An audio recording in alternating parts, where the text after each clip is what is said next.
मुझे बस रेशमा से एक सवाल करना है बस। क्या वो मुझसे निकाह करना चाहती है? तुमने इतनी बड़ी गलती करी है, फैसला करने से पहले किसी से बात नहीं की, किसी की सलाह नहीं ली। और तुमने कैसे सोच लिया कि तुम्हारे हर बेवकूफाना फैसले को हम मान लेंगे और किसी ऐरी गैरी लड़की को उठाकर इस घर की बहू बना लेंगे? दादाजान, ये ऐरी गैरी लड़की नहीं है। आपको इस तरह से उसकी बेइज्जती करने का कोई हक नहीं है। और तुम्हें भी अब 1 मिनट इस घर में रहने का हक नहीं है। निकलो यहां से। अच्छा खान साहब, आपने एक काम मेरे जिम्मे लगाया था, वो किराएदार वाला मिल गया क्या आपको? अरे कहाँ इरफान साहब, कोई जान पहचान का हो तो भाई मकान किराए पर दे दे। हाँ हाँ खान साहब, है ना, मेरा एक बहुत ही अजीज़ दोस्त है। लो भाई, रहने का तो इंतज़ाम हो गया। फरजाना, एक बार साहिल से मिल लो। मैं उसका सामना नहीं कर पाऊंगी। मैं एक छोटा सा छापा खाना चलाता हूँ। अच्छा, अगर तुम्हें एतराज ना हो तो मेरे छापे खाने में एडिटर का काम आप कर सकते हो। खान साहब, आपने इतना कह दिया बस बहुत है।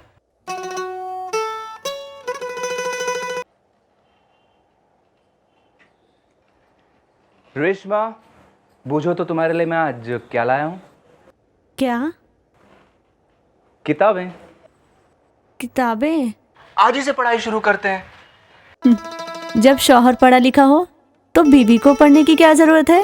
जब शौहर पढ़ा लिखा हो तो बीवी का पढ़ा लिखा होना और भी लाजमी हो जाता है, ताकि तुम पढ़ लिख कर इस काबिल बन जाओ कि मैं किसी भी मुद्दे पर तुमसे मशवरा कर सकूं, सलाह कर सकूं। तो उसके लिए हमें इन काले काले हिंदसों को पढ़ने की क्या ज़रूरत है? मेरी खाला कहती है कि समझदारी इंसान के दिमाग में होती है और ज़रूरत लायक समझ तो हमारे पास पहले से ही है। तो इसलिए हमें इन किताबों की दरकार नहीं। रख दीजिए, बच्चों को दीजिएगा, उनके काम आएंगी। क्या मतलब? मतलब ये कि जो पढ़ाई लिखाई आप जानते हैं वो हमें नहीं आती तो क्या, जो कुछ हमें आता है वो आप भी तो नहीं जानते। अच्छा, भला सुने तो क्या नहीं जानते हम? हमारी भेड़ों के बारे में, भेड़ों को पालने और उन्हें बड़ा करने के बारे में। जब हम भेड़ों के साथ साथ पीछे चलते हैं ना, तो हमारी पढ़ाई लिखाई तो यूं ही हो जाती है। कैसे? जब हम भेड़ों को लेकर ऊपर पहाड़ियों में जाते हैं तो 500-700 भेड़ें होती हैं हमारे साथ। सब देखने में एक जैसी दिखती है कि नहीं? तो उनमें से किसी एक को पहचान सकते हो आप? नहीं। बस उनकी आवाज़ से एक एक भेड़ को पहचान लेते हैं हम। ऊपर पहाड़ियों में हमें जंगलों से गुजरना पड़ता है, जंगली जानवर भी होते हैं। तो किस जानवर की आवाज़ है, कहाँ से आ रही है, अपनी भेड़ों को कैसे बचाना है, ये सब जानते हैं हम। और क्या क्या जानती हो? और जड़ी बूटियों के बारे में। अरे हम इतने दिन चलते रहते हैं तो बीमार तो हो जाते हैं ना, या जानवर बीमार हो जाते हैं, तो जड़ी बूटियों को देखते ही पहचान लेते हैं हम। और हम गर्मियों में चलना शुरू करते हैं तो वापस आते आते हमें सर्दियां हो जाती हैं। तो जो भेड़ें जाते हुए 500-700 होती है ना, वो वापस आते 1000-1200 हो जाती हैं। वो कैसे? अरे उनके बच्चे पैदा होते हैं। अच्छा। हम भेड़ों का दूध निकालते हैं, उससे मक्खन बना के देसी घी बनाते हैं। जब हम वापस आते हैं ना, तो हमारे पास ढेर सारी ऊन और बहुत सारा देसी घी होता है। हम उसे बाज़ार में बेचते हैं और पैसे कमा लेते हैं। कर दी ना गडरियों वाली बात। ये कोई इल्म की बात तो हुई नहीं, ये तो तिजारत की बात हुई। इल्म हासिल करने के लिए पढ़ाई लिखाई की ज़रूरत होती है। इल्म की बात करते हैं? गडरियों के इल्म से ही पूरी दुनिया चलती है, मालूम है आपको? हम गडरियों से ज़्यादा भला इस दुनिया को कौन जानेगा? अच्छा, कैसे? देखो, जितने भी पीर पैगंबर पैदा हुए हैं, चाहे किसी भी धर्म के, वो पेशे से या तो चरवाहे थे या गडरिये थे। कोई भैंसे चराता था, कोई भेड़े चराता था, कोई गाय तो कोई बकरी। चरवाहे थे? क्या बात कर रही हो?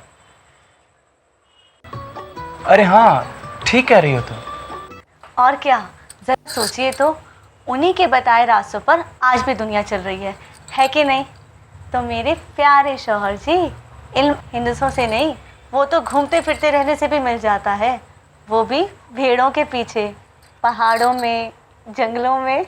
अरे वाह, तुम तो बड़ी आलिम फाजिल निकली, लेकिन इस तरह की ज़िंदगी जीने में थोड़ी दिक्कतें तो आती होंगी, मुश्किलें तो आती होंगी। सबसे बड़ी दिक्कत तो ये होती है कि हमारे पेशे में हमें आगे बढ़ने का कभी मौका नहीं मिलता। हम जहाँ हैं वहीं के वहीं रह जाते हैं। तुम लोग एक जगह टिककर तो काम करते नहीं। कैसे कर सकते हैं? भेड़ों को खाने के लिए रोज़ नया चारागाह चाहिए कि नहीं? नए पहाड़ चाहिए, जंगल चाहिए, नई घास चाहिए। इसलिए हमें चलते रहना पड़ता है। कोई एक जगह तो हमें चारागाह बना के देगा नहीं ना। तुम लोग पढ़ाई लिखाई करोगे ना तो ज़रूर अपने काम को आगे बढ़ा पाओगे। कैसे पढ़ेंगे? एक जगह रहेंगे तो कारोबार कैसे होगा? और कारोबार नहीं होगा तो हम खाएंगे क्या? मैं तुम्हारे कबीले वालों की बेहतरी के लिए ज़रूर कुछ ना कुछ करूँगा। रेशमा, तुम्हारी बातों में वज़न है। फोक विजडम, फोक नॉलेज, ये सब पढ़ाई लिखाई में है। इन बातों को ऊपर आना चाहिए। मैं अखबारों में लिखूँगा और सरकारी इदारों में मैं बात करूँगा। खुश? मुझे अपने कबीले और हफीज़ा खाला की बहुत याद आ रही है। रेशमा, तुम इस तरह से परेशान मत हुआ करो। तुम इस तरह से परेशान होते हो तो मुझे अच्छा नहीं लगता। मुझे हफीज़ा खाला की याद इसलिए आ रही है क्योंकि आपके नन्हे साहब आने वाले हैं। क्या? तुमने मुझे पहले क्यों नहीं बताया? रेशमा, अरे रेशमा, अरे अरे हाथ तो हटाओ। रेशमा मेरी रेशमा सुनो, बात को सुनो।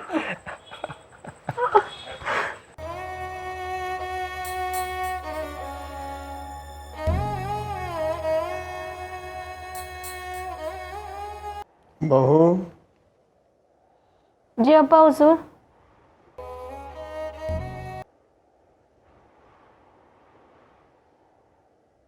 एक प्याली चाय मिल सकती है? जी अब्बा हुजूर। सुनो, इधर।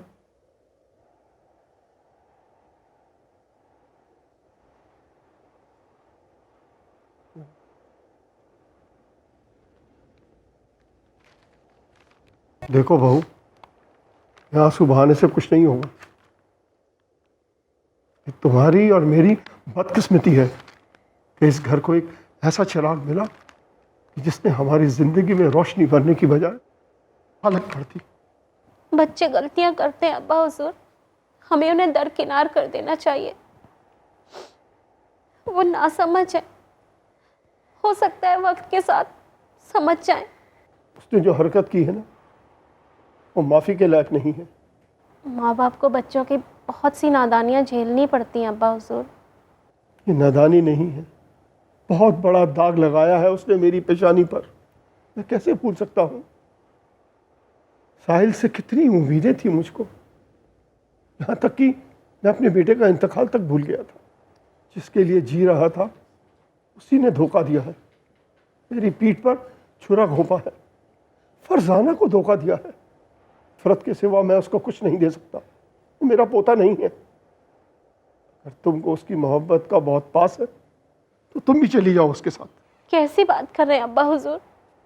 आपके हुक्म के बाहर मैं कभी गई हूँ क्या?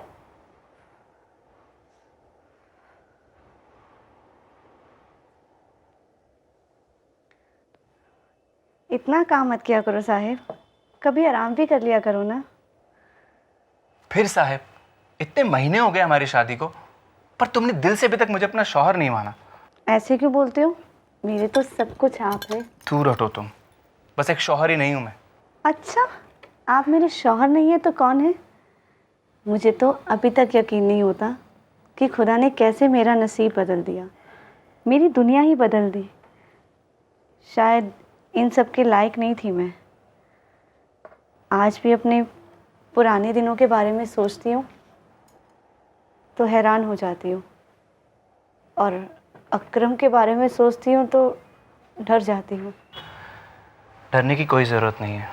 खुदा ने जो नई ज़िंदगी तुम्हें ही नहीं, हम दोनों को नेमत की है। ज़्यादा सोचो मत, अपना ख्याल करो और सिर्फ अपने शौहर और आने वाले बच्चे के बारे में सोचो। सोचती तो रहती हूँ। क्या सोचती हो बताओ? यही कि अगर लड़का हो तो बिल्कुल आप जैसा हो, और लड़की हो तो बिल्कुल तुम्हारे जैसी, खूबसूरत, मासूम।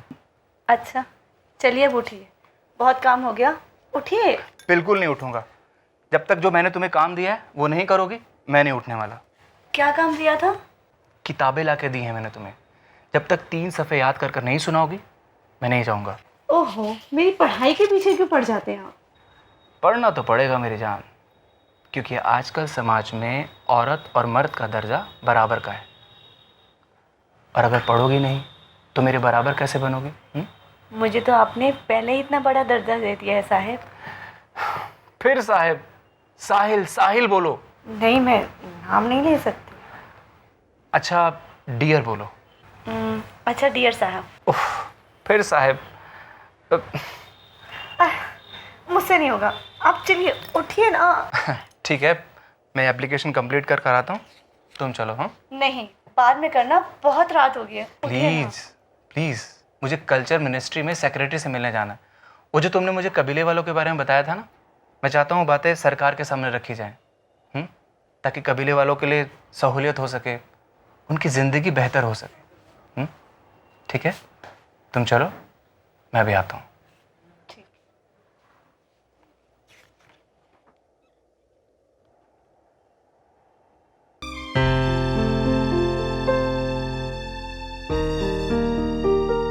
Black board on the back of horse, यानी सर स्कूल इनके साथ चले, जहाँ भी ये लोग रुके वहीं स्कूल स्टार्ट हो जाए। सर चाहे 2-3 घंटे के लिए ही सही, लेकिन ये लोग कुछ पढ़ाई कर सकें। सर ऐसे न जाने कितने ही कबीले हैं जो अपने पेशे की वजह से जहालत और गरीबी की ज़िंदगी बसर कर रहे हैं। बाकी सब डिटेल्स मैं सर आपको पिछली मीटिंग में बता चुका हूँ, और मैंने ये पेपर्स भी तैयार कर दिए हैं सर। सर जो बातें मैंने आपके सामने रखी हैं उन्हें लेकर मैं बहुत ही संजीदा हूँ सर, बहुत सीरियस हूँ। आपका नज़रिया और आपका पैशन मुझे पसंद आया mister Khan. Thank you sir. और ये जो आपने बातें कही हैं उससे काफ़ी हद तक मैं एग्री भी करता हूँ। और मुझे ये बात भी बहुत अच्छी लगी कि हमारे इस मुल्क में आप जैसे यंग लोग मौजूद हैं जो आज के इस कॉरपोरेट कल्चर और कंज्यूमरिज्म के ज़माने में भी ज़मीनी हकीकतों से वाकिफ़ रखते हैं। सर आप जैसे आईएएस अफसरों की पॉजिटिव अप्रोच की वजह से हम लोग नई तब्दीली ला सकते हैं सर। ओके, मैं जितना हो सकता है मैं आपकी मदद ज़रूर करूँगा, और हाँ मिनिस्टर साहब से भी इस बारे में बात करूँगा। ओके, थैंक यू सर, मैं फिर मिलता हूँ सर आपसे। Okay bye. ले, अब ऐसा कर, आंख बंद करके सांस रोक के ये एक घूंट में पी जा। नहीं खाला, मैं नहीं पीऊंगी, ये बहुत कड़वा होता है। कड़वा नहीं है मेरी बच्ची, तू पी तो सही। ले पी जा पी जा पी जा, शाबाश शाबाश। वाह, ठीक। अरे क्या है बेटी, ले चीनी खा, बस। शाबाश मेरी बच्ची। वैसे साहिल, एक बात है। क्या? जब से तू रेशमा को लेकर यहाँ आया है उसके बाद वापस कबीले में तो नहीं गया ना? नहीं, अरे कैसे जाते, जिस हालात में हम वहाँ से निकले हैं, पता नहीं वो लोग क्या सोचते। और तू उनके लिए काम करने की बात कर रहा है, वो लोग बर्दाश्त करेंगे तुझे? अब ये तो जाकर ही मालूम होगा। तो तू उनके लिए काम कैसे करेगा? अरे उनकी लड़की को ब्याया है मैंने, अब वो कबीला उसका ही नहीं मेरा भी है। इरफान मुझे पूरा यकीन है, रेशमा को एक बार बच्चा हो गया ना तो वो हमारे रिश्ते को ज़रूर कबूल करेंगे। तेरी अम्मी और दादा वो तो अब तक कबूल नहीं कर पाए तुम्हें। करेंगे, एक न एक दिन ज़रूर करेंगे, पर इरफान रेशमा के कबीले वाले भी करेंगे। हालांकि बहुत याद आती है आजकल। अरे बेटी, यहाँ मैं हूँ ना तेरी खाला, तू क्यों फिक्र करती है? मैं सब संभाल लूँगी, तुझे कुछ नहीं होगा। अरे बेटी, तेरी ही वजह से हमारी ज़िंदगी में बाहर आ गई है। हाँ, तू आ गई तो हमारे घर में कितनी रौनक आ गई। तू तो मेरी सगी बेटी है, समझी? इसलिए चिंता करने की कोई ज़रूरत नहीं है। हाँ, घबरा मत।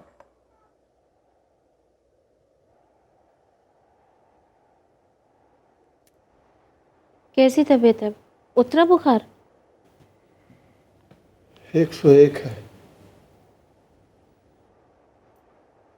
अभी दवा लिए ना, उतर जाएगा। ये लीजिए, ये सूप पीजिए। डॉक्टर ने यही सूप आपके लिए बोला है, पीते ही हजम हो जाएगा। लगता है कुछ कहना चाहती हो, कहो। तुम्हारे लड़के के बारे में है। अब्बा हुजूर, आप परदादा बन गए। बेटी हुई है साहिल को। अब्बा हुजूर, हमारा गुस्सा साहिल से है, उसके बच्चे से नहीं। देखो बहू, मैं तुम्हें भी पहले कह चुका हूँ और अब भी कह रहा हूँ, साहिल से मेरा कोई रिश्ता नहीं है। उसने मुझे बहुत चोट पहुँचाई है। अगर तुम उससे मिलना चाहती हो, उसकी बच्ची को देखना चाहती हो, मैं तुम्हें नहीं रोकूंगा। जब तक आप उसे माफ नहीं करेंगे अब्बा हुजूर, मैं वहां नहीं जाऊंगी। अरे अरे नरगिस, अब्बू कब बोलोगी? कब बोलोगी अब्बू? हाँ, कब बात करोगी हमसे? करो बात। अरे अरे छोटी सी स्माइलिंग की, करो करो करो। हाँ हिना, बात करो। सुनिए, चाय। क्या है? हर वक्त नरगिस पे नजरें टिकाए रहते हैं, ऐसे नजर लग जाती है बच्चे को। चलिए चाय पीते हैं। अरे अपनी बच्ची को ना देखूं तो किसको देखूं? हाँ रेशमा, सच, पहले तुमसे नजर नहीं हटती थी और अब अपनी बच्ची नरगिस से नजर नहीं हटती। पहले तुम मेरे जहां में थी और अब मेरे जहां में एक नन्ही परी शामिल हो गई है। बातें बनाना तो कोई आपसे सीखे। लो तुम भी पियो। सच रेशमा, जब से नरगिस मेरी जिंदगी में आई है, मेरी जिंदगी के तो मायने ही बदल गए हैं। मुझे नहीं पता था कि बाप बनने का एहसास इतना खूबसूरत होता है। मैं जब भी घर आता हूँ ना, अगर नरगिस पे नज़र ना पड़े तो ऐसा लगता है जैसे मेरी ज़िंदगी से कुछ छूट गया है। मुझे तो अल्लाह ने आपके ज़रिए ये सौगात दी है, मेरी झोली खुशियों से भर दी है। आपने जो ये तोहफा दिया है मुझे, मैं बता नहीं सकती कितना बड़ा एहसान किया है आपने। हमारी नरगिस तुम्हारी तरह बहुत खूबसूरत है और ये वो सब सीखेगी जो तुम्हारे कबीले के लोग सीखते हैं। वो सब समझेगी, जानेगी, जो मैं इससे उम्मीद करता हूँ। वो क्या?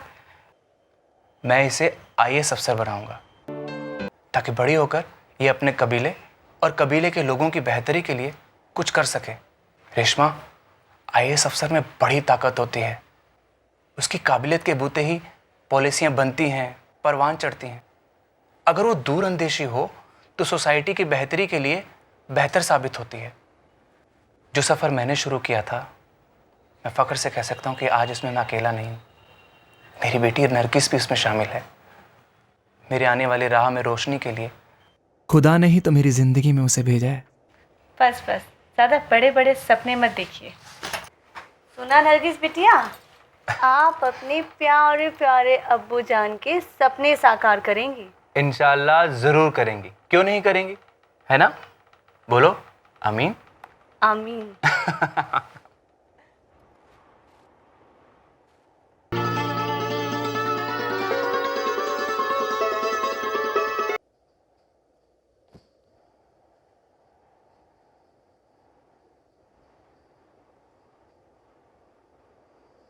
फरजाना, तुम और यहाँ साहिल, कहाँ गायब हो गई थी? कितना ढूंढा मैंने तुम्हें। बस वो कनाडा चली गई थी रिसर्च के सिलसिले में। अब यहीं हो? मेरा मतलब इसी शहर में? हाँ, यही लेक्चरर अपॉइंट हुई हूँ। अभी पिछले महीने ही ज्वाइन किया है मैंने। कैसी हो? मैं ठीक हूँ, तुम कैसे हो? मैं भी ठीक हूँ। सॉरी। Never mind. मैं तुमसे बात करना चाहता था लेकिन तुम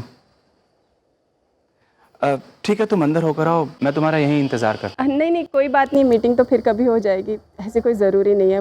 वो बस रिसर्च पेपर्स के सिलसिले में थी। बहुत सालों बाद मिली हो फरजाना, इस पर इनकार मत करना प्लीज़। अब कहीं बैठकर बात करें? हाँ चलो चल। जाने भी दो साहिल, क्यों बीती बातें कुरेद रहे हो? देखो, ये ऐसे ही होना था, हो गया। तुम्हारी इसमें कोई गलती नहीं है। तुमने मुझे माफ कर दिया? साहिल, मैं तुमसे कह चुकी हूँ, मुझे तुमसे कोई शिकवा नहीं है, कोई नाराजगी नहीं है। शायद गलती मेरी ही थी। तुमने तो कभी नहीं कहा कि तुम मुझे चाहते हो, मुझसे मोहब्बत करते हो। ये एक तरफा मोहब्बत थी। हाँ, उस समय बुरा ज़रूर लगा था, लेकिन मगर मैं इतना ज़रूर कहना चाहूँगा कि मैंने जो कुछ किया जानबूझकर नहीं किया। छोड़ो इन बातों को। ये बताओ, तुम्हारी शादी हो गई? नहीं। क्यों? तुमने शादी क्यों नहीं की? ऐसे ही बस, कोई अच्छा लड़का मिलेगा तो ज़रूर कर लूँगी। अब तुम अभी उसी घर में रहती हो? हाँ, अब्बू ने पुराना वाला घर तोड़वाकर नया मॉडर्न घर बनवा दिया। मतलब पुराना घर तुड़वाकर नया तामीर करवा दिया? नहीं, वो पीछे वाला आंगन जहाँ पर तुम मेरी फ़ोटो खींचा करते थे, और वो रसोई, सब वैसा का वैसा ही है। अच्छा, ये बताओ, तुम्हारी बीवी कैसी है? अच्छी है। सुना है बड़ी खूबसूरत है। घर चलो, मिलवा देता हूँ। अभी? हाँ, अभी।